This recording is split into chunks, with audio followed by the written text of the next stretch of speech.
Assalamualaikum warahmatullahi wabarakatuh. Bismillahirrahmanirrahim. Alhamdulillahillazi arsala rasulahu bil huda wa dinil haq yazirahu ala dinihi wa kafa bi shahida asyhadu an la ilaha illallah wa asyhadu anna muhammadar rasulullah wa ba'du. Ya, baiklah teman-teman semua, selamat datang kembali dalam acara Library Talk ya.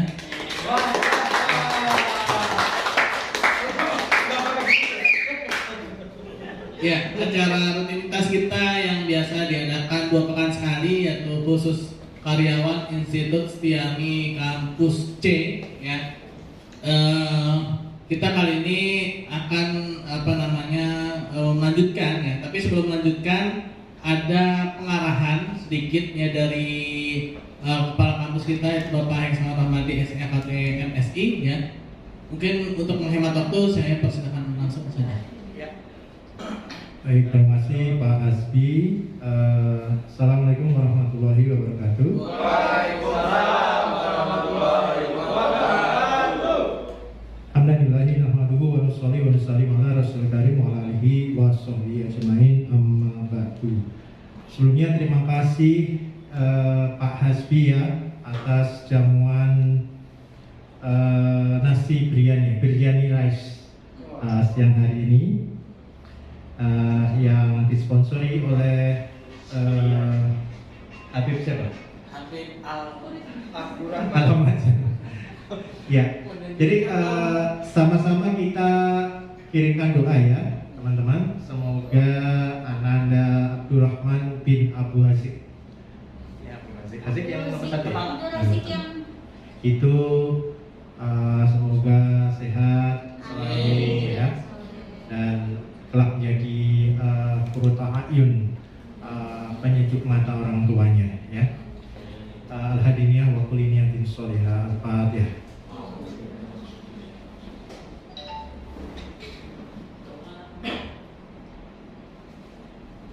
Amin ya rabbal alamin.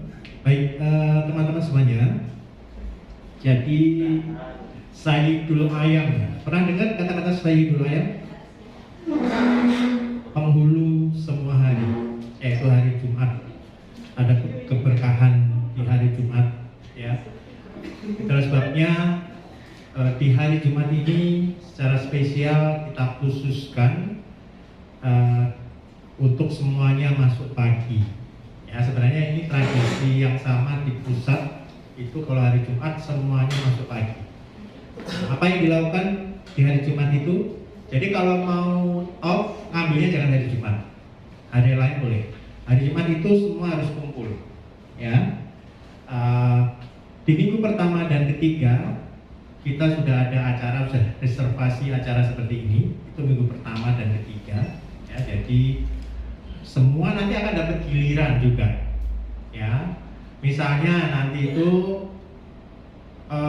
satu chapter misalnya dibagi berempat, Pak Sofyan, Pak Firman, Mas Angga, Mas Marlan, misalnya. Jadi 2 halaman itu cerita gitu, nggak apa-apa ya. Apa namanya, latihan untuk menyampaikan ya, baca terus sampaikan. Kalau nggak ngerti apa-apa ya udah ditampilin aja terus dibaca ya, tapi mudah-mudahan ini bisa dibaca terus bisa nanya-nanya gitu ya. Ya, karena begini teman-teman, kita ada rencana ya. Jadi minggu pertama dan ketiga itu internal, minggu kedua dan keempat itu khusus yang dosen.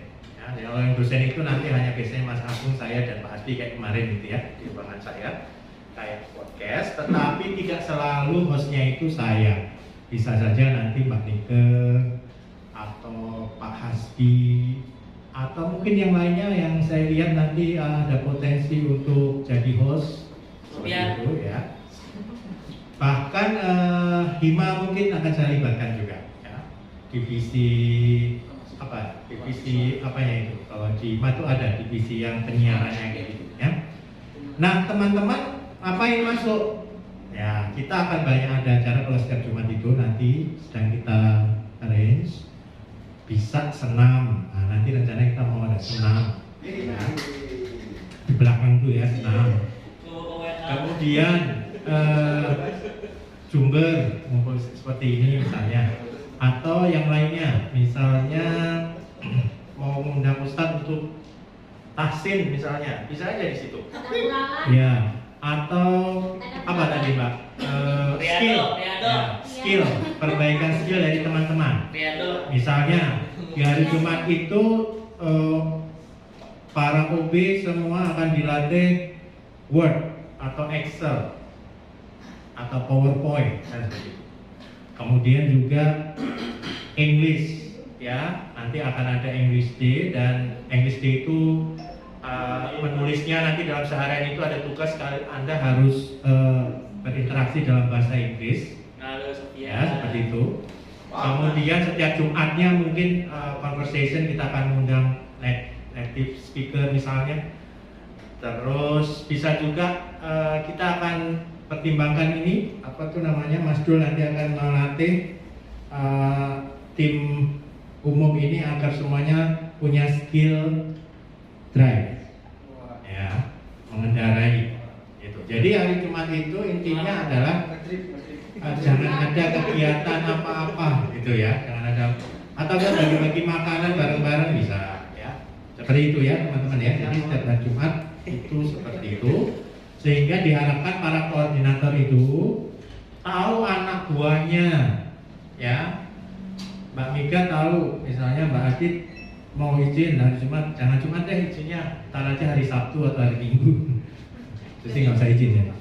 Ya, atau di hari lainnya. Karena hari Jumat itu kita mau ngumpul gitu loh.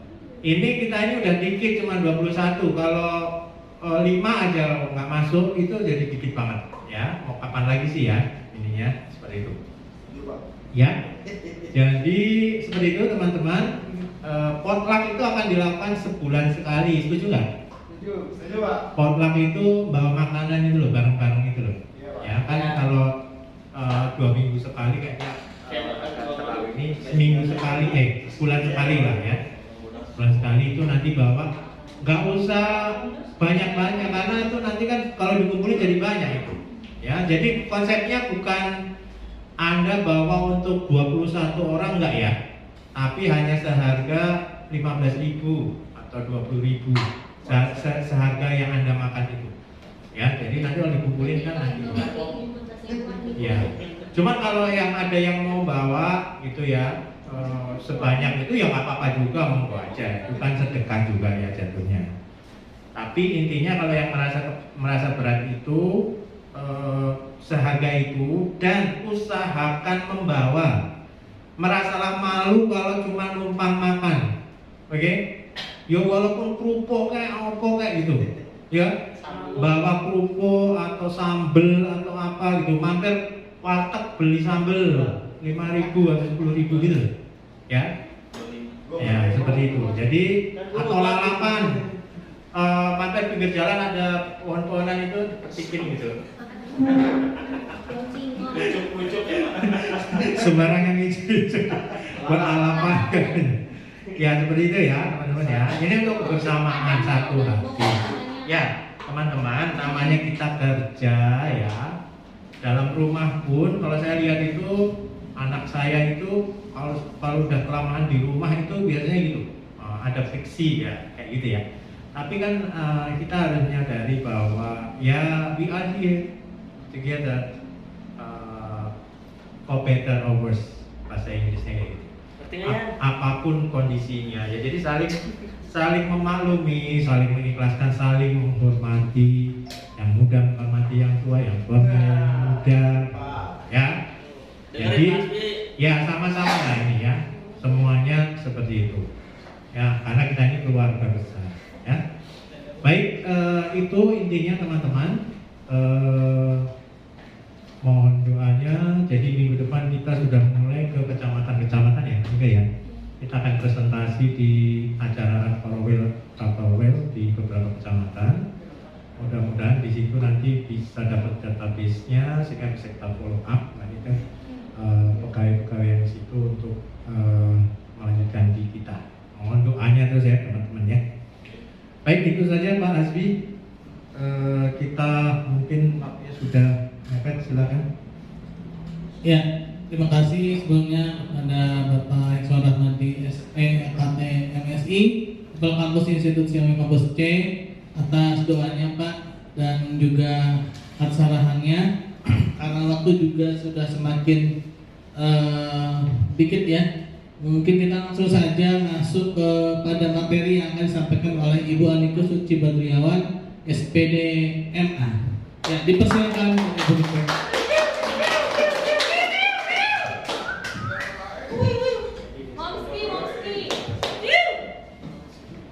Udah nggak sibuk harus A.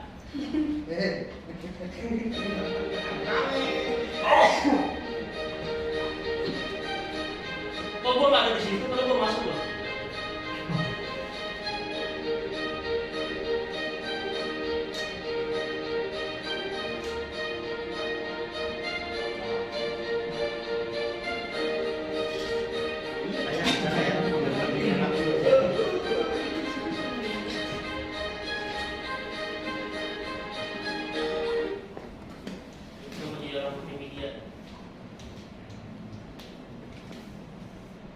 Ini dia.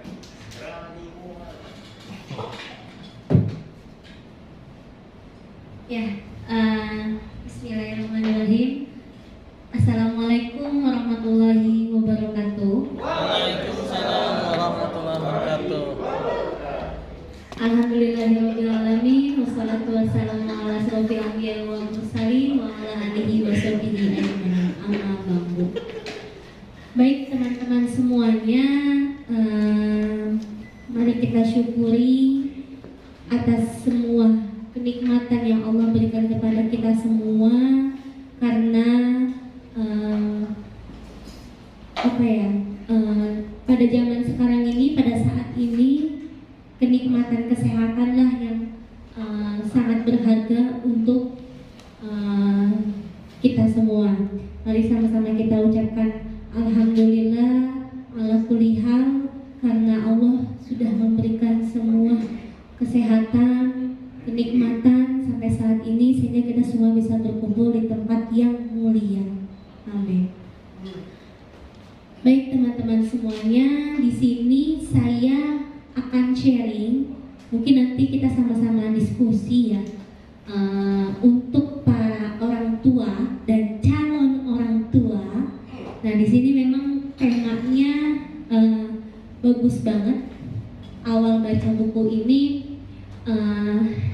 bisa mengubah cara pandang ataupun pola pikir kita sebagai orang tua dan nanti mungkin sebagai calon orang tua, karena yang kita hadapi ini adalah anak-anak kita adalah yang generasi Y ataupun milenial ya, sehingga bagaimana kita bisa mendidik anak itu yang dengan cara mereka lebih nyaman gitu ya.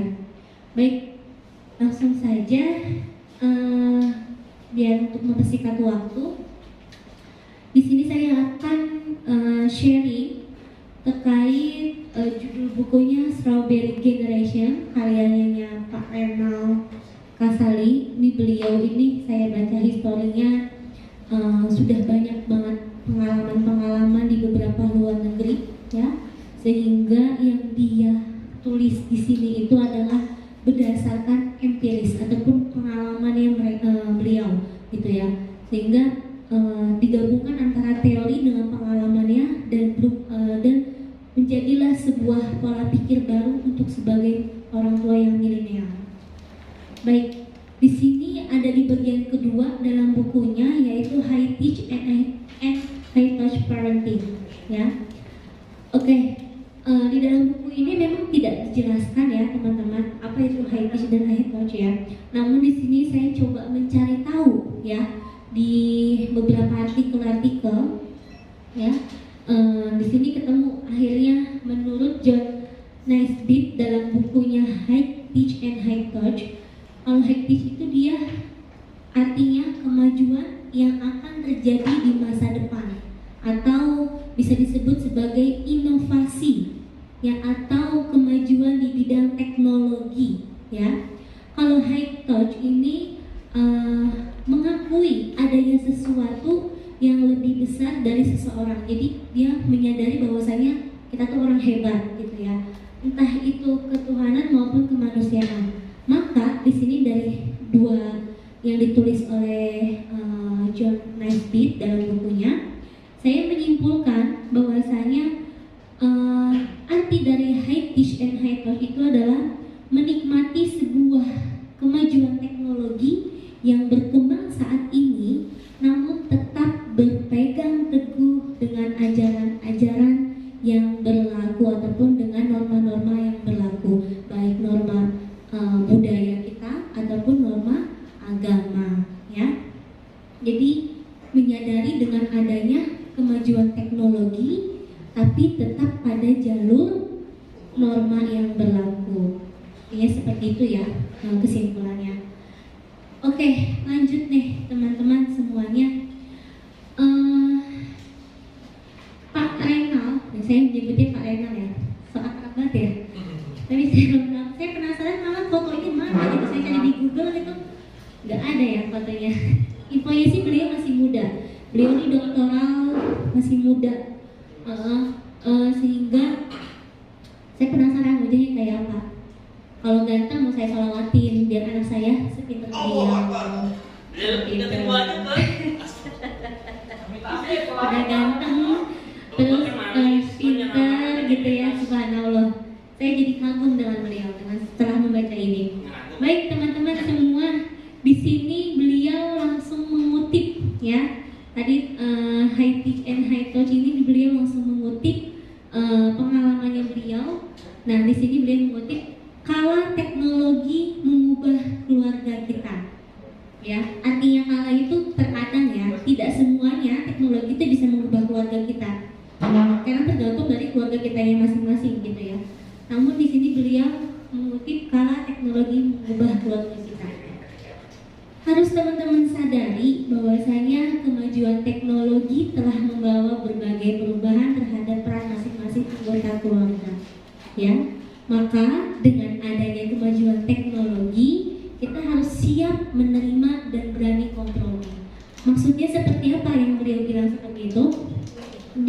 Beliau ini menganalogikan seperti kisah cerita mungkin yang sudah sama-sama kita sadari ataupun kita lihat secara umum ya. Contohnya gini teman-teman, dia menganalogikan gini. Sekarang itu karena kemajuan teknologi yang dulunya kalau orang melahirkan, istri melahirkan itu tidak boleh orang banyak masuk ke dalam ruangan operasi. Contoh kalau sesar ya, itu tidak boleh. Cukup suami saja yang masuk ke dalam ruangan operasi. Tapi dengan keadaan teknologi sekarang yang maju, itu bukan cuma suaminya aja yang masuk, kameramennya, fotografernya. Waduh, itu perlu ruangan operasi. Itu kalau saya lihat tuh di infotainment guys. Setiap pagi itu saya kalau konten sebelum berangkat antar anak sekolah nonton itu. Pantesan saya kaget itu. Itu kalau lahiran itu masuk semuanya. Bahkan si ibu hamilnya si istrinya yang melahirkan di make upin dulu biar kelihatan cantik di kamera gitu ya, sehingga yang jadi poin utama dalam melahirkan itu bukan untuk perhatian anak dan istrinya atau mendoakan anak dan istrinya, tapi apa? Ini videonya hasilnya bagus apa enggak? Kayak gitu. Itu teknologi, kemajuan dengan teknologi gitu ya, sehingga mau gak mau, siap nggak siap, rumah sakit, para dokter, para perawat siap menerima itu dan siap berani kompromi. Kompromi itu ya udahlah, emang kayak gini kayak gitu kan. Toh gue juga dibayar kayak gitu kan. Toh juga dia bisa menikmati fasilitas rumah sakit, pelayanan juga dia juga bayar kayak gitu. Jadi seperti itu ya. Bahkan beda ya. Ini kisah sendiri teman saya Yazid tim marketing kampus vokasi, dia pernah bilang beda. Kalau sesarnya bayar pribadi itu boleh semuanya masuk. Tadi dia bilang, tapi kalau yang BPJS, wah ketat banget katanya. Ternyata begitu infonya ya. Nah mungkin ya seperti inilah sekarang dunia kita ya pada zaman ini. Selanjutnya selain tadi ya teman-teman, selain tadi cerita istri melahirkan tuh ya, pembantu rumah tangga. Wah ini sekarang dengan adanya teknologi, tong ada bel, kata assalamualaikum, pembantunya keluar. Ada apa Pak? Saya mau bertemu dengan Pak Agung misalnya, wes Agung punya asisten rumah tangga. Terus akhirnya apa? Si pembantu ini yang biasanya yang kita kenal itu dia nyamperin ke majikannya, ke Pak Agung, atau misalkan lagi di kamarnya di lantai 2 ketok-ketok, permisi Bapak, ada tamu di bawah nunggu dari ini, dari kelurahan contoh gitu ya. Sekarang udah nggak ada lagi pembantunya gitu, cukup WA. Bapak, Bapak di bawah ada tamu, silakan turun gitu. Itu kenapa? Pengajuan teknologi, dan kita sebagai Pak Agung ini sebagai majikannya harus siap dan menerimanya, siap menerima, dan ya udah, emang sekarang sudah zamannya seperti itu, ya. Oke, nah di sini teknologi ini bisa mendekatkan yang jauh dan menjauhkan yang dekat. Bener apa benar? Bener banget ya. Apa? Kita lagi sama-sama di sini, tapi saling WA gitu ya. Tapi kalau yang jauh, dia WA langsung kita jawab, kayak gitu ya. Sehingga yang dekat jadi jauh, yang jauh jadi dekat, gitu. Itu benar banget ya. Maka di sini dengan adanya kemajuan teknologi, sebenarnya ini kita harus berhati-hati karena semakin banyaknya berkabar hoax dan lain-lain, sehingga kita tidak bisa informasi secara lengkap, maka akan berujung kepada fitnah ataupun hoax. Maka hati-hatilah dengan sumbu yang pendek. Sumbu yang pendek ini adalah timbul kemarahan seperti itu ya, perselisihan dan lain-lainnya. Sejatinya kekuatan suatu negara di Indonesia itu ada di rumah-rumah tangganya. Jadi sebenarnya itu Indonesia itu kalau mau berubah itu memang mulai dari keluarga kecil dulu, dari rumah tangganya.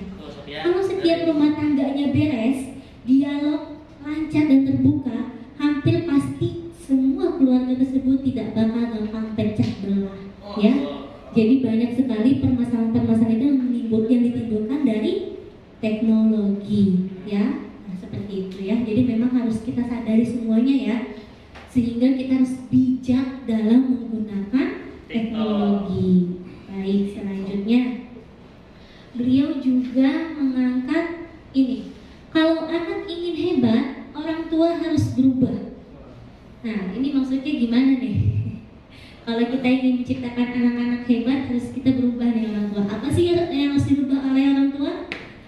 Melatih anak-anak berpikir dan mengambil keputusan sedari muda. Ya, seperti membangun pertahanan dan keamanan negara. Kita butuh penerus yang cerdas dan dalam menghadapi kesulitan dan ketidakpastian.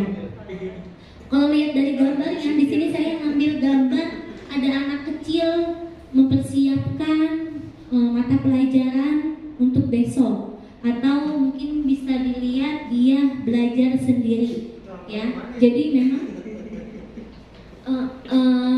kita harus bisa berubah dalam artian membiarkan anak untuk mencoba belajar sendiri. Bisa nggak dia memecahkan masalah atau mengerjakan PR-nya sendiri, kayak gitu ya. Kalau yang sudah bisa baca, kalau yang belum bisa baca, mungkin bisa kita bacakan soalnya sehingga dia bisa menjawab sendiri, seperti itu ya. Nah, di sini juga ada Agung kecil nih ya. pesantren ya. Di sini saya kenapa bilang pesantren? Lu tahu gue pesantren dulu. Anak kalau anak ingin hebat, orang tua harus berubah. Di sini beliau malah mengutip takut yang berlebihan bisa membuat anak itu lumpuh dan bermental penumpang. Kata ini ya, kata beliau. Nah, kenapa?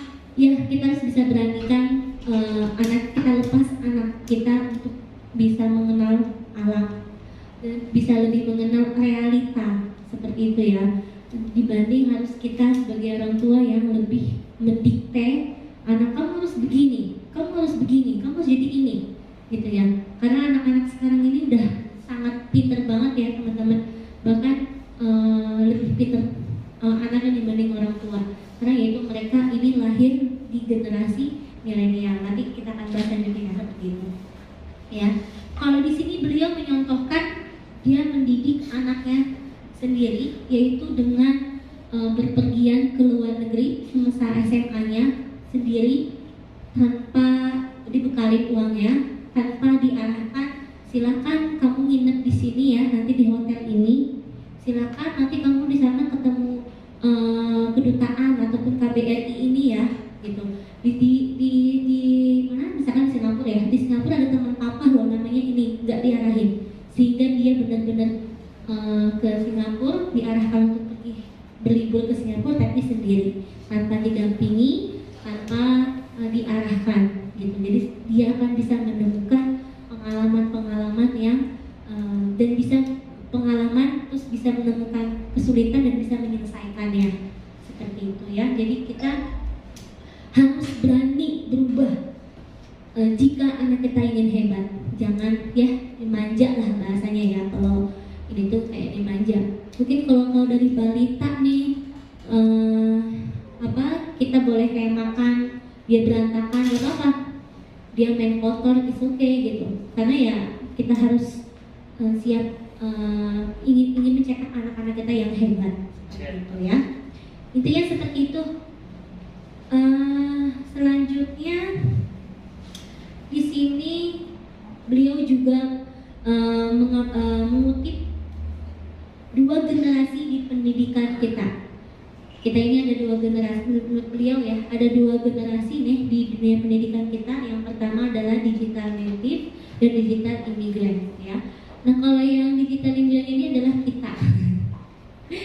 Kita ini generasi yang lebih tua dikit ya. Lahirnya sebelum berkembangnya teknologi ya, ataupun internet. Biasanya itu anak-anak tahun 19-an lah. Itu masih dibilang digital imigran ya. Tapi kalau udah anak-anak tahun 2000, yang lahir tahun 2000, itu masuknya nanti kepada digital native ataupun anak milenial. Dia lahir sudah ada internet, dia lahir sudah ada gadget dan lain-lain ya. Nah, di sini memang harus sama-sama kita pahami ya karakteristiknya ya. Kalau anak-anak milenial ini memang karakteristiknya itu gadget ini jadilah kebutuhan utama ya. Jadi banyak banget semiskin apapun di Indonesia pasti punya gadget gitu ya. Dan ini sudah menjadi kebutuhan utama gitu. Bahkan kita pun sama, bangun tidur yang kita cari adalah gadget gitu ya. Kemudian dia suka serba yang instan, pastinya gampang bosan, berbeda perilaku, terus juga multitasking ya. Nah, di sini anak-anak yang harus kita pahami ini generasi digital native ini dia multitaskingnya.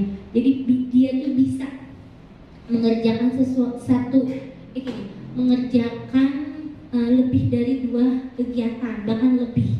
Itu bisa. Kita juga heran kadang dulu waktunya mungkin yang anak 19-an nih, Dilan, angkatan Dilan ya, sebenarnya angkatan Dilan.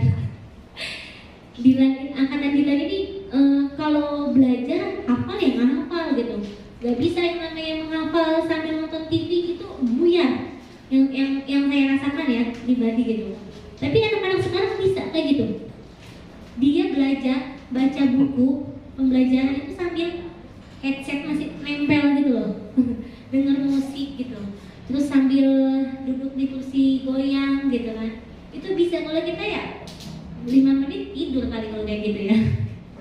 Nah, ini anak-anak sudah dilatih saat bayi mungkin ya, atau sudah dilatih saat kecil, perkembangannya mereka ini dibarengi dengan kemajuan teknologi, sehingga pada saat mereka sudah agak besaran bisa mengerjakan kegiatan lebih dari satu kegiatan seperti itu ya. Nah, di sini yang paling penting kita adalah selaku sosok pemimpin ya untuk anak-anak kita, yaitu membutuhkan sosok pemimpin yang untuk mengarahkan, bukan untuk mendikte ya. Mengarahkan di sini, kalau saya pernah lihat di Instagram ini ya, kalau kita mau mengarahkan anak itu bukan pakai kata jangan, kamu jangan nakal, jangan kayak gini, enggak, jangan, tidak boleh mengucapkan yang negatif, tapi kita harus ngasih solusinya. Kamu adik makanya dihabiskan ya nanti gitu. Kamu jangan jangan sampai dihabiskan itu nasinya berantakan nih, yang kayak gitu. Tapi lebih begini, nasinya dihabiskan ya. Jadi yang dikeluarkan, dilontarkan cara untuk mengarahkan anak-anak itu adalah kata-kata yang positif gitu ya. Nah, sehingga yang dia ingat itu yang positifnya, bukan yang jangan yang negatifnya kayak gitu ya. Nah, intinya seperti itu. Jadi apalagi sampai mendikte, kamu ini ya dasar bocah nakal gitu, jangan sampai ya teman-teman semua, karena memang sudah pasti ya ucapan orang tua itu sangat tajam banget gitu, doa. Bahkan ya ucapan istri ke suami itu doa, suami ke istri juga doa. Pokoknya satu keluarga ini memang kita harus saling kerjasama, tidak mengucapkan kata-kata yang negatif kayak gitu ya. Oke, maka di sini kalau diterapkan kepada dunia pendidikan di Indonesia khususnya, jangan terlalu kolot lah dalam mengajarkan anak-anak, baik anak-anak di dalam sekolah, di kampus. Apa gunanya wifi kalau tidak digunakan ya gitu. Jadi memang kita lebih mengajak mereka mengeksplor, menggunakan digital itu lebih ke arah yang baik seperti itu. Tidak harus semuanya nggak boleh pegang HP, kan ada yang kayak gitu ya. HP-nya disimpan di bawah, dengerin saya mau menjelaskan ini nih. Kecuali ya kalau ada mata kuliah atau pembelajaran seperti matematika yang harus ada pemahaman khusus kayak gitu ya. Namun kalau misalkan memang sekiranya teori-teori yang untuk menjelaskan, sebaiknya kita ajak diskusi ke anak-anak kuliahan ya. Oke, baik, itu beli di sini.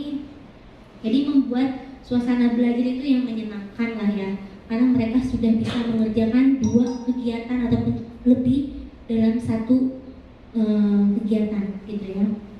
Selanjutnya, nah di sini kita ambil hikmah dari game.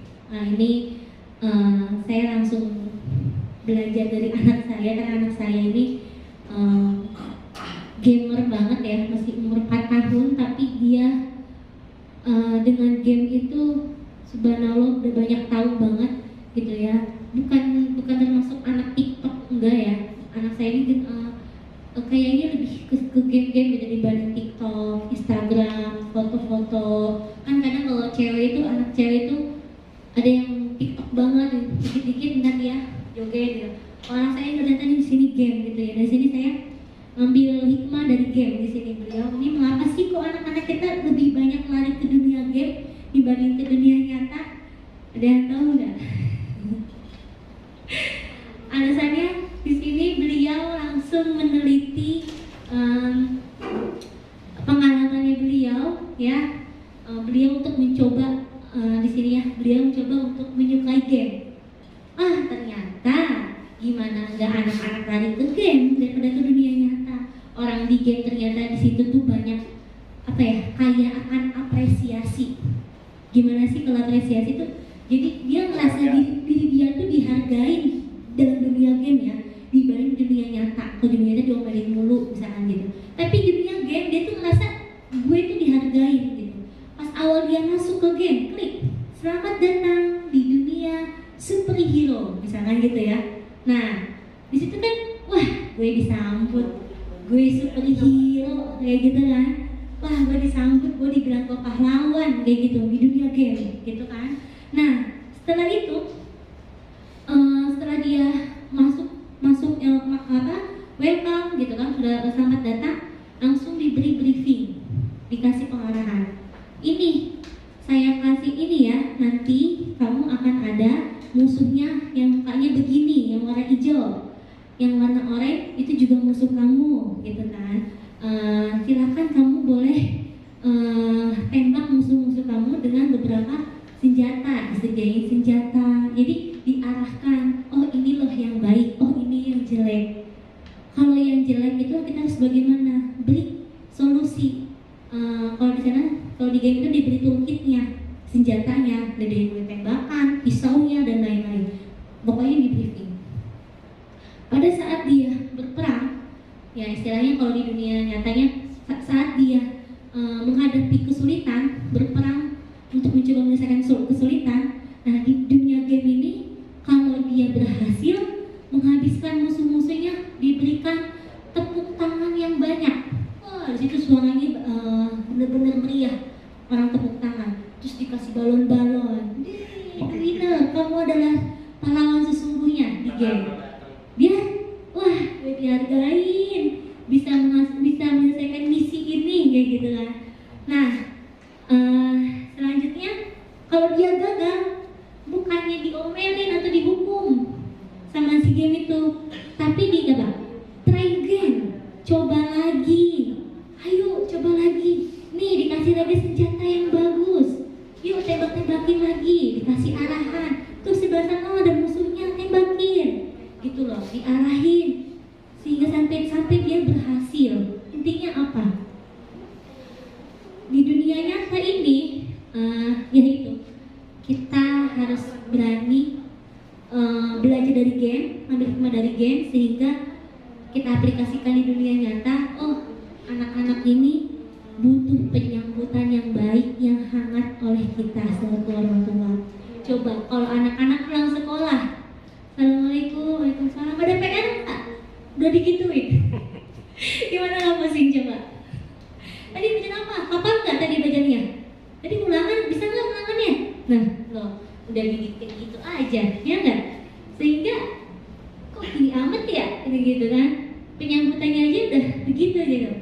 Terus dia nilainya 5 atau 4, diomelin. Lagian sih mainan game dulu, dihukum ya, HP-nya nggak boleh dipegang, nggak boleh main game lagi, sebutin HP-nya. Dia harus belajar disita, kayak gitu kan.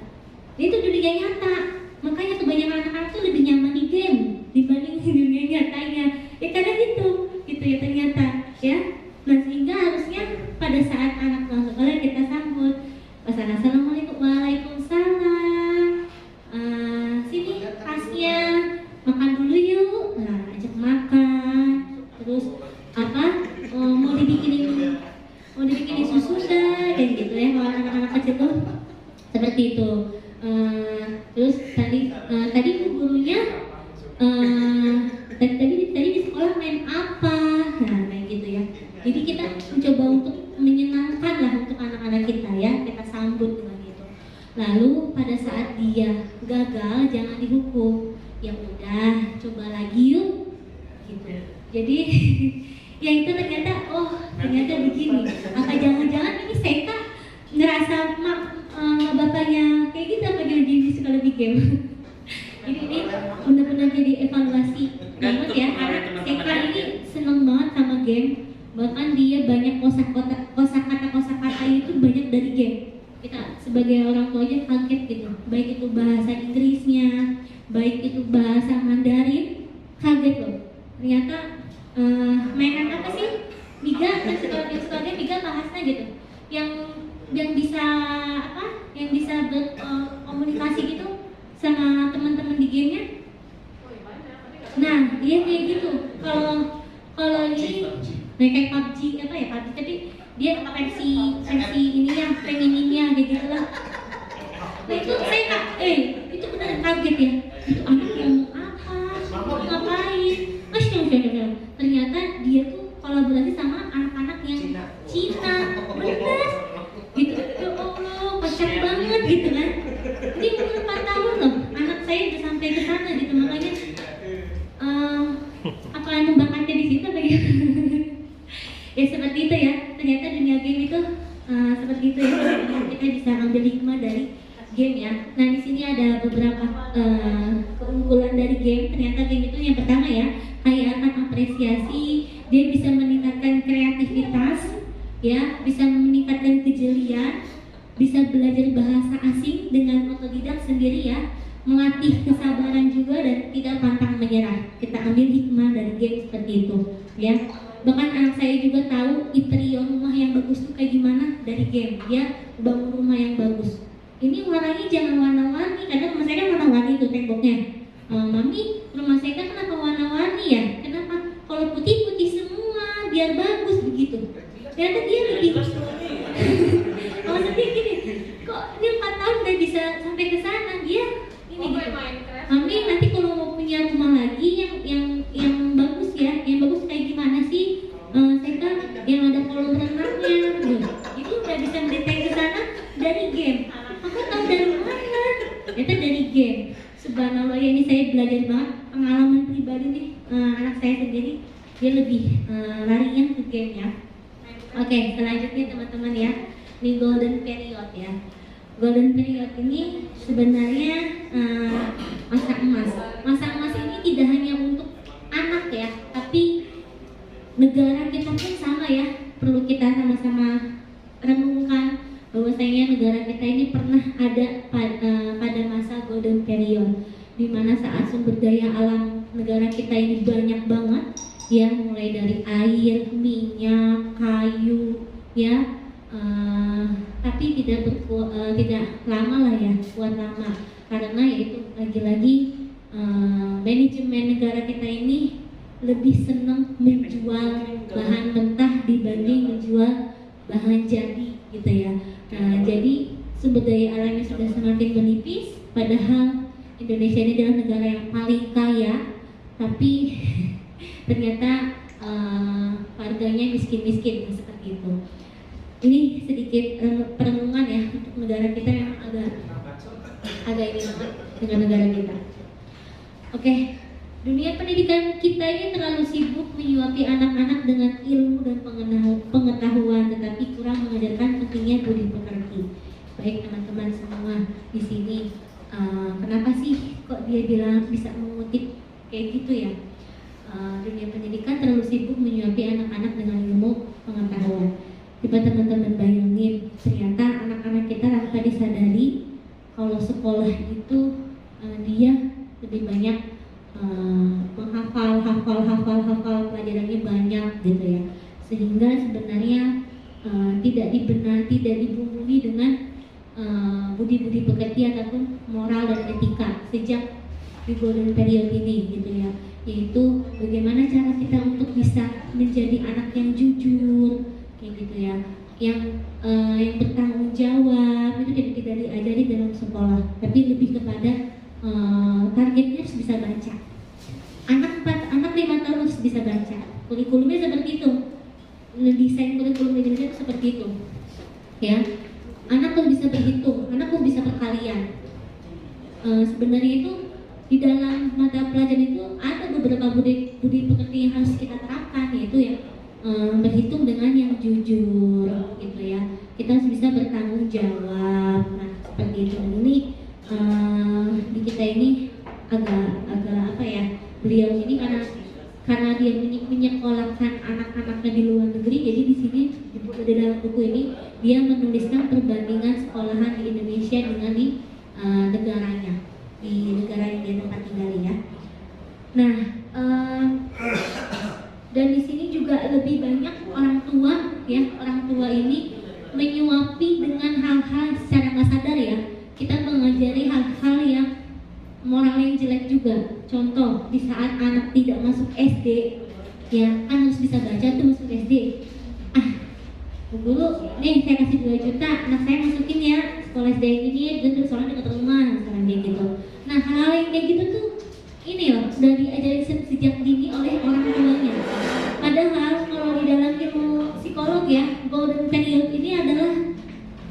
umur 4-5 tahun sampai ke 8 tahunan itu golden period. Jadi jangan sampai kita kehilangan masa-masa ini ya, untuk bisa mendidik anak-anak kita menjadi yang baik lah, khususnya untuk budi pekerti gitu ya.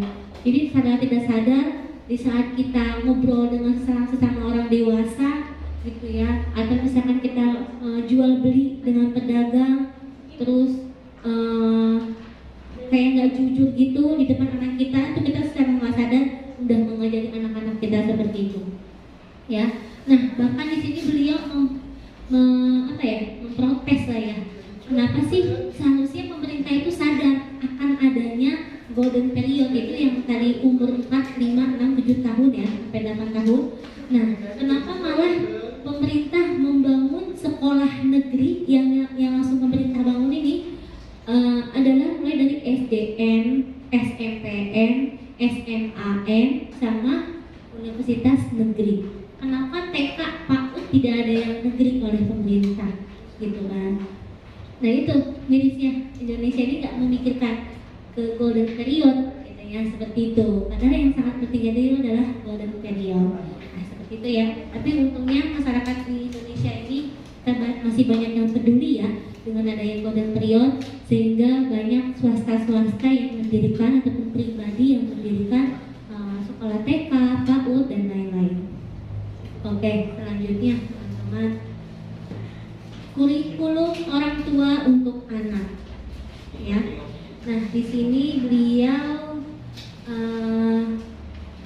mengutip kurikulum orang tua untuk anak. Orang tua itu bisa mendesain kurikulum anak-anak dengan memperhatikan aspek-aspek perkembangan anak yang berbeda dengan anak yang lain. Ya, kalau dulu itu kalau nggak salah sempat boomingnya kurikulum 13 ya, K13 kalau nggak salah. Wah, ingat banget itu tahun berapa ya, 2013-an. Itu semua guru pada kalang kabut. Ini gimana sih? Ada yang kurikulum 13 bikin ribet gitu ya. Karena kenapa? Dia mempersingkat isi kurikulumnya itu, kalau teman-teman baca, dia mempersingkat mata pelajaran ya. Terus rapotnya itu panjang. Kalau dulu kita rapotnya nilai ya, IPA 60, matematika 70, sekarang itu di belakangnya perilakunya gimana. Oh dia sekarang sudah awalnya dia tidak baik, udah mulai nggak mau salim, sekarang sudah mau salim kayak gitu. Jadi banyak rentelannya gitu. Jadi berupa perilaku dan perkembangan anak baik dari kognitifnya kayak gitu. Pokoknya semuanya, moralnya dan lain-lainnya, kedisiplinannya. Nah sekarang itu di rapot sudah ditampilkan, itu bagus. Dia menyadari bahwasanya dengan adanya kurikulum 13 ini bagus gitu ya. Karena yang dinilai itu tidak hanya, dan sudah tidak lagi namanya rankingan ya kalau dengan adanya kurikulum 13. Nah sehingga orang tua mengetahui rapotnya anak-anak itu, dia mengetahui perkembangan anak-anaknya di sekolah seperti itu ya. Sehingga yang menjadi patokan itu bukan hanya nilai ya, bisa nggak nih anak-anak kita menyelesaikan suatu masalahnya gitu ya. Memang yang paling penting itu kalau kita ingin melihat perkembangan anak itu, dia bisa nggak sih menyelesaikan suatu masalahnya dia sendiri kayak gitu. Sehingga kalau dia mulai bisa, berarti sudah ada perkembangan. Kalau belum bisa, kita arahkan untuk bisa menyelesaikannya, solusinya seperti apa, sehingga dia mencoba lagi seperti itu ya. Jadi di sini intinya dari kurikulum orang tua untuk anak itu tidak dilihat dari nilai ya, tapi dilihat dari aspek perkembangan anak-anak seperti itu. Oke, selanjutnya. Nah, di sini beliau juga mengutip ya. If you want to, you will find a way. If you don't want to, you will find excuse. Ya, jadi artinya kalau kamu mau, pasti kamu bisa menemukan jalan. Jika kamu nggak mau atau nggak ingin, kamu akan menemukan beberapa alasan. Ya, maksudnya gimana sih itu? Nah, di sini dia mengutip gini. Orang yang mau maju selalu bergerak dan bergerak ke depan apapun rintangan yang dihadapi, ya. Beda dengan orang yang dasarnya udah nggak mau gitu. Dia itu pasti selalu banyak alasan gitu. Emang dia dasarnya udah nggak mau ribet, nggak mau susah, nggak mau apalagi, nggak mau ya intinya nggak mau ya, nggak mau ribet, nggak mau pusing gitu ya, nggak mau sulit, pokoknya nggak mau yang sulit-sulit lah, yang gampang-gampang aja. Ya pasti dia akan nggak mau berkorban gitu, pasti dia akan membawa dia akan beralasannya banyak gitu, membuat alasan itu semata-mata untuk mendapatkan pemakluman. Ya alasan dia kan saya semalam habis begadang begini, akhirnya kita sebagai orang tua, guru, dosen memaklumin gitu. Nah ini cocok nih untuk keuangan. Biasanya mahasiswa yang tidak mau berusaha untuk membayar. Nah sehingga pasti membuat alasan beribu-ribu alasan. Berarti artinya mungkin dia nggak mau gitu. Tapi kalau dia mau, padahal dia gajinya cuma 1.200.000 misalkan sebulan, dia mau kuliah, dia mau belajar, ada aja jalan untuk bayar kuliah kayak gitu. Tapi kalau ya namanya kuliah cuma ikut-ikutan dan lain-lain gitu, sehingga pada saat menemukan kesulitan ini dia akan membuat berandai-andai alasan gitu ya. Jadi di sini artinya apa? Kalau di sini dia menceritakan kisahnya ini ya, kisahnya si ini siapa ini? Carol Dweck, mana nih? Ya dia nyebutnya Dweck, nggak tahu kan? Jadi ya dia kesana gitu. Nah di sana nih kalau di luar negeri ini teman-teman, ternyata mata pelajarannya itu nggak banyak kayak kita. Dia cukup ada 6 yang wajib diambil 2, sisanya bebas mengambil yang apa mata pelajaran, dan tidak dipisah tuh antara IPA IPS, nggak dipisah. Kalau kata dia ya, pengalaman dia nih, nggak dipisah IPA IPS. Ya udah, jadi yang namanya ilmu, semua ilmu bisa dipelajarin kayak gitu kan. Nah di sini dia menggambarkan kalau di Indonesia ini kan 17 pelajaran yang wajibnya semuanya. Jadi nggak mau dia harus belajar matematika juga, ini juga lah, semuanya banyak dah ya. Apalagi anak-anak MI ya. Saya melihat adik saya sendiri nih di MI itu 23 mata pelajaran. Waduh, Quran hadis, fikih, sejarah, macam-macam gitu ya. Sehingga itu jadi wajib, semuanya wajib gitu. Yang seharusnya cukup mengetahui sejarah, ya, tapi dia menghafal Pak. Jadi menghafal. Pada saat ulangan nih sejarah tahun berapakah tahun gajah itu, jadi menghafal gitu, bukan memahami gitu.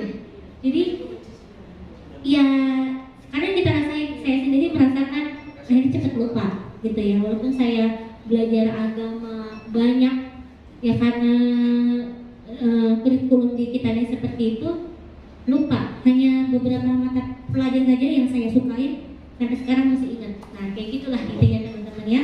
Nah jadi kalau di negara lain itu seperti itu. Nah di sini saya akan membacakan ceritanya ya, ceritanya dia nih.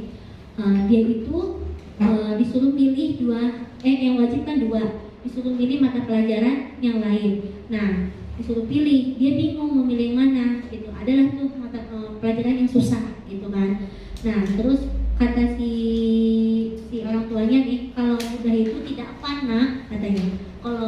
Kalau yang mudah itu nggak fun katanya.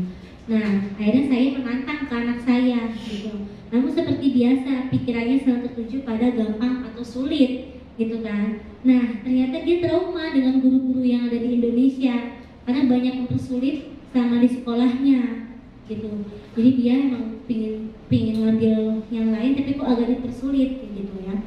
Nah sehingga di sini si Dweck ini ya, dia ngasih tahu kalau semua subjek yang diambil yang mudah, kamu tidak akan memiliki keunggulan nantinya. Jadi selagi mudah, lakukanlah yang sulit.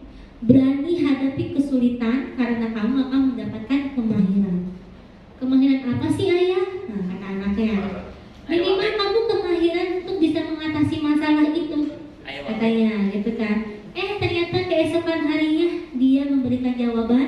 dia ingin mengubah mata pelajaran yang diambilnya, ya. Pas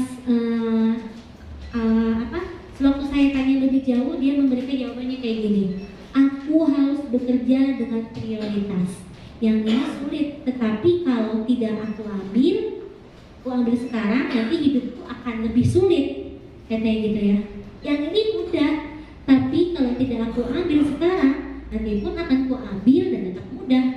Jadi intinya menantang kepada anak untuk bisa mengambil yang lebih sulit, sehingga nanti dia tahu mengatasi itu bisa mahir lah, nanti akan menciptakan kemahiran yang baru. Kalau kita ngambil yang mudah, mata pelajaran yang mudah, ya tetap akan mudah, kapanpun itu tetap akan mudah, mau diambil nggak diambil ya bagi dia mudah, karena nggak bisa gitu.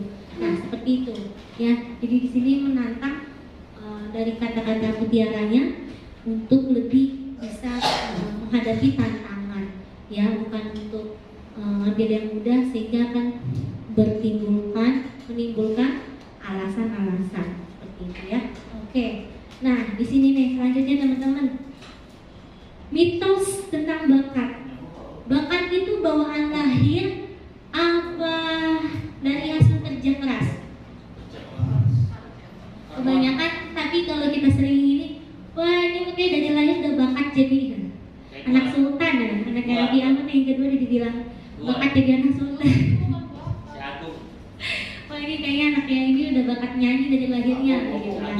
Padahal baru lahir dia belum bisa apa-apa udah dibilang bakat nyanyi kayak gitu kan. Nah intinya seperti itu ya. Nah di sini dia mitos tentang terkait bakat. Banyak sekali ternyata masyarakat kita ini yang menganggap bahwasanya ya emaknya aja tukang nyanyi, ya anaknya pasti nyanyi ya gitu kan. Jadi seperti itu. Jadi ternyata bakat dari mamahnya lah apa gitulah gitu. Nah itu ditepis tuh oleh Pak Renal di sini ya, bahwasanya dia jenius ataupun bakat bukanlah dilahirkan, melainkan dibentuk melalui sejumlah latihan. Lagi-lagi kenapa dia bisa membuat statement seperti itu ya? Dia langsung meneliti waktu di Selandia Baru, dia kan tinggal di Selandia Baru tuh ya, di Australia. Nah dia itu langsung meneliti, oh ini anak baru 6 tahun main pianonya udah pinter banget gitu kan. Itu namanya si Mozart ya, Mozart. Nah si Mozart ini di Eropa tuh, di Austria itu terkenal anak kecil yang berbakat main piano yang paling jago itulah ini gitu ya. Akhirnya dia cari-cari tahu tentang si Mozart ya. Ternyata si Mozart ini bisa bakat piano itu bukan karena dari lahir, walaupun umur dia 6 tahun tapi sudah berbakat, dia sudah bisa main piano jago gitu ya. Dia tuh nyari dokumen-dokumen itu di museum, sehingga dia baca-baca, bahkan wawancara langsung ya. Ternyata si Mozart, anak kecil itu, si Mozart ini telah menjalani latihan lebih dari 3.500 jam sejak usia 3 tahun. Jadi waktu kecilnya itu sudah dilatih main piano gitu, sehingga ayahnya sendirilah ini yang menjadi pelatihnya gitu. Nah dengan sejalannya waktu, dia menjadilah seorang pionir, namanya yang berbakat gitu ya. Jadi bukan dari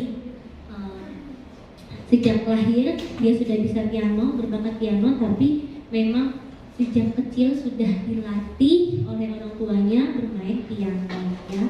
Kalau masih belum percaya nih, kalau kata dia ya, kalau Anda masih belum percaya, bukalah kembali sejarah dan pelajari apa yang dilalui orang-orang terkenal seperti Albert Einstein. Sejak kecil dia diramal menjadi anak bodoh gitu ya. Jadi kalau sekarang ini lagi booming nih, orang-orang psikologi ini buka-buka bisnis, cek fingerprint ini udah kelihatan, wah bakat Agung joget misalnya gitu. Itu udah ini loh, udah terdetek gitu. Padahal cuman mesin gitu doang gitu. Nah itu masih, tapi banyak orang yang percaya akan itu gitu ya. Berbondong-bondong orang tua dari kecil ya, berbondong-bondong orang tua dari kecil udah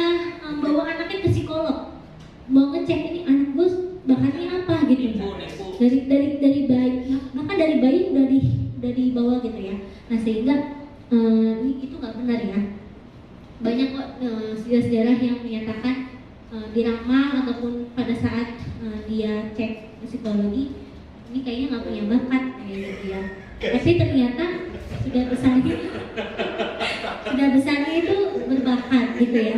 Ini dia contohnya seperti itu, kayak Charles Darwin, Michael Jordan. Jadi banyak menyontohkan itu Langsung dicoret di kakak. dari selebriti yang ada di luar negeri ya. Oke, selanjutnya. Nah, di sini benarkah semakin berat itu semakin hebat? Nah, lagi-lagi ya, di sini semakin berat ini bukan berat badan ya, tapi dia berat beban ya. Berat dia setiap harinya kegiatannya banyak. Nanti sekolah umum dari jam 12, jam 1 sampai jam 5 sekolah agama, malamnya kursus dan lainnya, semakin berat semakin berat. Gitu ya. Nah ini di sini dia maka harus ubah cara pandang ya. Ubah cara pandang itu dengan apa? Talenta dan leadership. Nah sebenarnya kunci kesuksesan itu adalah di talenta dan leadership. Tapi maka talenta ini harus diasah ya, diberi ruang dan waktu agar tumbuh talentanya ya, atau dilatih.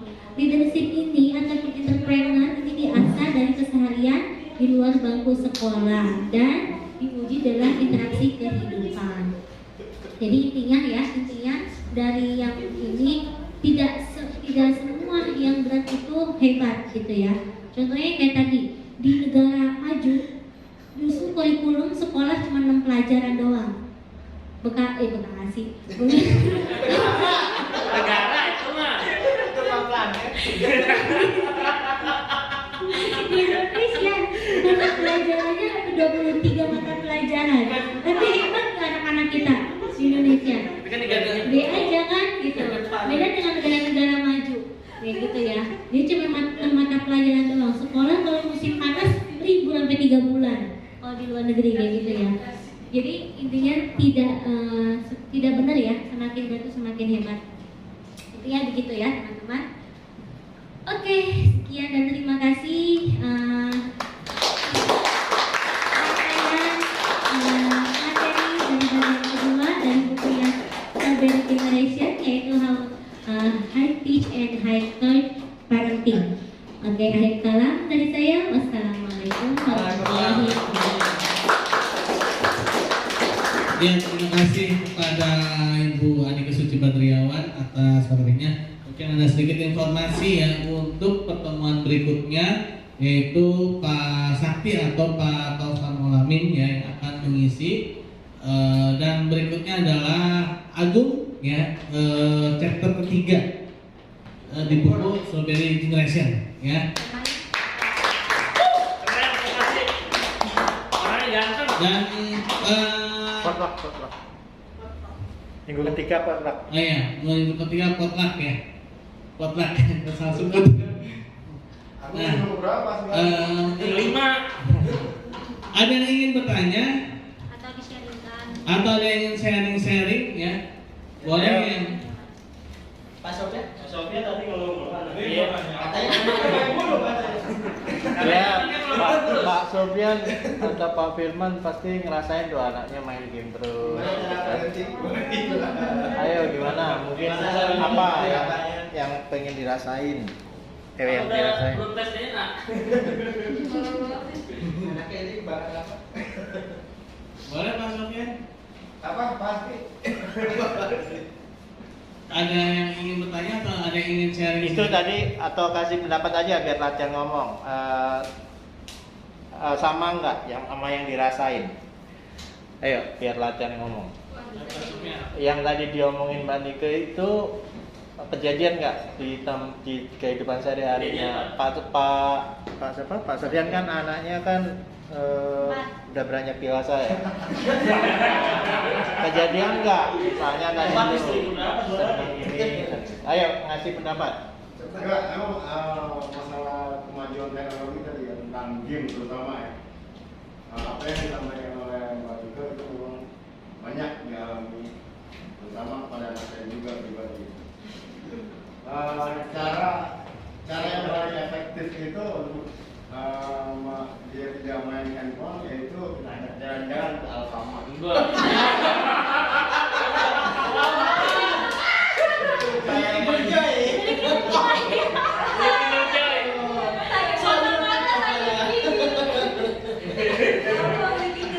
Makanya sering kesakit gigi ya Pak ya. Orang gaya apa duitnya habis. Iya, sering kepala, sering banget. Ada tinggal tanya jalan amat, gak apa-apa disambut sahabat sehat, dapat selamat. Ya siapa yang punya anak lagi nanya? Oh, Malah. malah ada mau foto. Numpang udah. Nanti buang mulu tadi. Emang bener sih kalau untuk game itu kalau anak kecilnya anak saya kecil itu kita saling bukannya kita saling. Jadi ya handphone mana ya? Ya handphone mana ya? Jadi kita yang ditanya itu ayahnya mau mahal juga. Tembak tuh handphone mana ya? Handphone mana ya?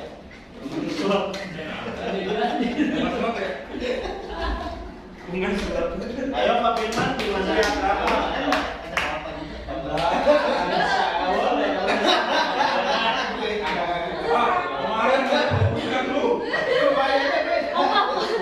Lu aja ke puncak ya? Hati-hati lu mau. Saya menghindari mungkin pas saya ngambil pulsa Pak. Dikatain boleh teman. Iya. Kan tadi kan Bang Mandi tuh lihat yang tadi yang sisi baik ini. Nah, Aktif sekali. ini Pak. Mandi kan mau ceritain kalau bukan selamanya game itu gimana Mandi kan? Bukan selamanya game itu jelek ya. Asal kita bisa ngarah itu sebenarnya banyak tuh Pak. Kegunaan game itu bukan berarti Pak langsung dikasih kagak juga. Nah gitu juga. Cuma ini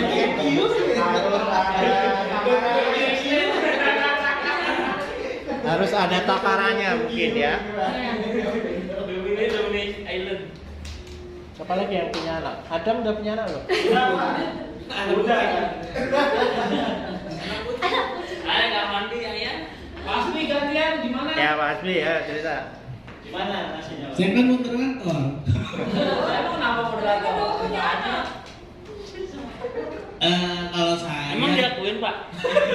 Jauh anaknya. ya kalau saya sih di ini ya di jadwal ya. Jadi ada jadwal-jadwal boleh apa namanya megang gadget ya. Ada saat-saat dia tidak megang gadget. Kalau saya sih kecenderungan game itu memang enggak. Kalau itu cenderungan ke game enggak, saja mungkin ya nonton film ya, bikin YouTube ya. Nah, kalau game memang enggak karena memang tidak. Usianya berapa anaknya? Usianya paling gede itu Asik. 10 tahun. Masih 10 tahun. Ya, yang kedua itu Belum itu. 7 tahun, yang ketiga 5 tahun, Asik. yang keempat 6 bulan. Itu mati anak pertama.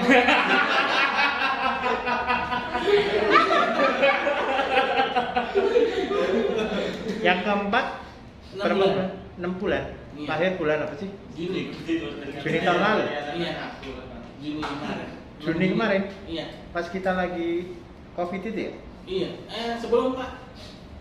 Sebelum. Asik juga, Pak. Jadi nggak lama kemudian itu memang gelombang kedua.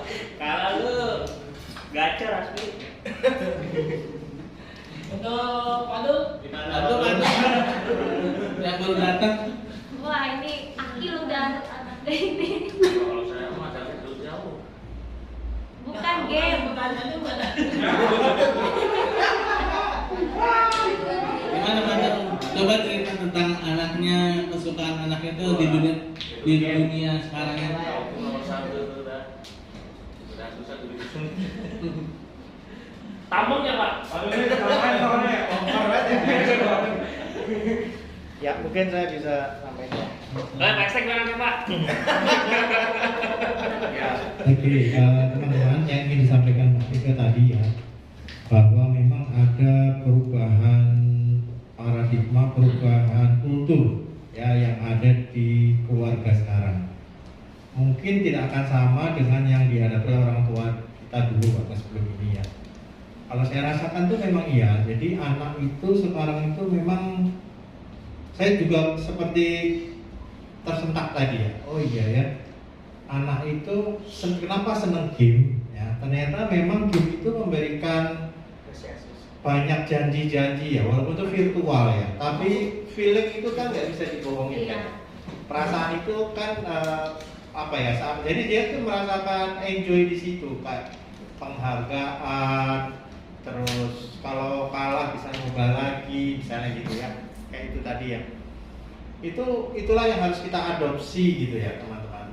Bapak-bapak semuanya, mungkin di situ akan timbul culture shock. Kalau saya lihat itu seperti kalau kita salah, itu anak itu nggak bisa dihindarkan dari game itu. Itu keniscayaan, Pak Asbi, nggak bisa anak itu. Karena kedepannya itu, jadi kita memang harus benar-benar memberikan kefahaman ke anak-anak kita, ya. Karena kedepannya itu internet itu akan semakin murah loh Bapak-bapak, bukan semakin mahal. Jadi internet itu kalau negaranya makin maju, dia itu makin diobral. Jadi murah banget. Mungkin internet itu nanti berapa giga itu mungkin hanya 10.000. Dan wifi di mana-mana seperti itu. Berarti kan sebenarnya kalau saya lihat ya anak-anak kita itu harus dipahamkan dengan ya kayak keimanan. Itu tuh penting, kita tuh ngobrol sama anak itu penting ya, seperti itu ya. Nah, tadi pagi saya sempat ngobrol sama istri saya, karena kalau lingkungan saya itu kan lingkungan, ya gimana ya? Lingkungannya itu, ya, jadi di rumah itu kan taman kanak-kanak Islam terpadu ya, PKIP, terus ibu saya itu ustazah di kampung situ, kita sering dipakai buat pengajian. Artinya itu suasana agama itu kental sekali sebenarnya di situ, yang ritualnya gitu ya. Tapi apakah saya ngobrol sama saya, apakah kita pernah meluangkan waktu untuk ngomong sama anak-anak kita? Jadi kalau anak-anak itu, insya Allah kalau sholat itu nggak tinggal sih nggak, gitu ya. Tapi apakah itu cukup? Saya bilang gitu sama istri saya. Apakah anak-anak kita itu sudah ada amalan-amalan tambahannya, kayak misalnya target khatam, ya, terus apa tuh namanya zikir pagi petang. Karena kalau saya lihat, ya walaupun dia sholat ya, misalnya dari masjid pun sampai rumah langsung main game, gitu. Karena di rumah itu kan ada wifi ya untuk guru-guru TK itu kan fasilitas gitu ya. Kayak kita di sini itu jadi diberikan fasilitas. Berarti ya wifi itu 24 jam kan. Nah itu digunakan buat main. Makanya kita harus memberikan itu tadi ya Pak. Ya kalau Bapak mungkin nggak saya kasih pulsa, oke, tapi kedepannya itu mungkin dia akan nyari tempat lain kayak gitu. Nah, jadi ya karena makin banyak fasilitas wifi itu ya nanti ya. Artinya anak kita itu harus dikasih tahu bahwa yang sering saya kasih tahu ke anak-anak itu kalau main game ngerti waktu, misalnya kayak gitu. Ya game itu kan hanya virtual, sesuatu yang tidak nyata sebenarnya. Jadi tetap kita itu apa sih sebenarnya dikirim sama Allah ini? Kayak misalnya kayak gitu. Yeah. Kayak benar-benar di ini. Kita ini ada waktunya loh di dunia ini loh. Misalnya seperti itu. Ada waktunya dan kita itu harus nyari bekal misalnya kayak gitu. Berbuat sesuatu yang memberikan kegunaan buat orang lain, misalnya kayak gitu. Ya jadi itu tuh perlu Pak diomongin. Kadang-kadang kita hanya kebutuhan-kebutuhan duniawinya anak-anak aja kan. Tapi walaupun masih kecil, justru masih kecil itu bagus Pak. Ya, kalau ada anaknya yang cowok pagi habis sholat subuh itu duduk di emperan masjid. Kalau saya selalu gitu, waktu mereka masih kecil. Sekarang mereka udah kuliah semua ya. Tapi waktu kecil selalu gitu. Saya aja bikin majelis gitu. Terus habis ngapalin doa-doa, kemudian ya kalau di tabligh itu ada namanya itu kayak bayan subuh gitu. Bayan subuh itu fungsinya itu sebenarnya itu tadi. Ingetin bahwa kita ini di dunia ini kayak gini, nanti akan jangan kayak gini, perjalanannya masih panjang loh. Kalau yang bukan kita siapa yang ngasih tahu kan? Kadang-kadang kan itu kan kita nggak, apa mungkin takut ngasih tahunya atau ini kan enggak. Tapi ya gimana? Ya jadi seperti itu bapak-bapak. Makin keras, makin ke depan tuh makin ini ya. Tantangannya itu antum-antum yang nanti sudah mau nikah terus punya anak itu jauh lebih ini lagi ya. Tapi itu tadi benar kata Mbak Nika, orang tua juga harus lebih pintar ya, harus ngerti gitu, harus lebih. Kalau enggak itu ya kadang-kadang anak itu kayak ngeremehin gitu. Makanya orang tua juga harus nggak gaptek gitu Pak. Walaupun kalau saya BIM saya nggak ngerti tentang, tapi kalau yang lain-lainnya saya berusaha ngimbangin mereka karena mereka semua programmer semua. Jadi ya gitu biar nyambung aja sih. Gitu. Itu Mbak. Pak Hasbi, tepuk tangan sekali lagi. Ya, terima kasih Pak Heksa atas sedikit arahannya dan masukannya ya, benar sekali. Mungkin closing statement. Oh, Pak Firman mau? Oh enggak. Oke, mungkin sedikit closing statement ya.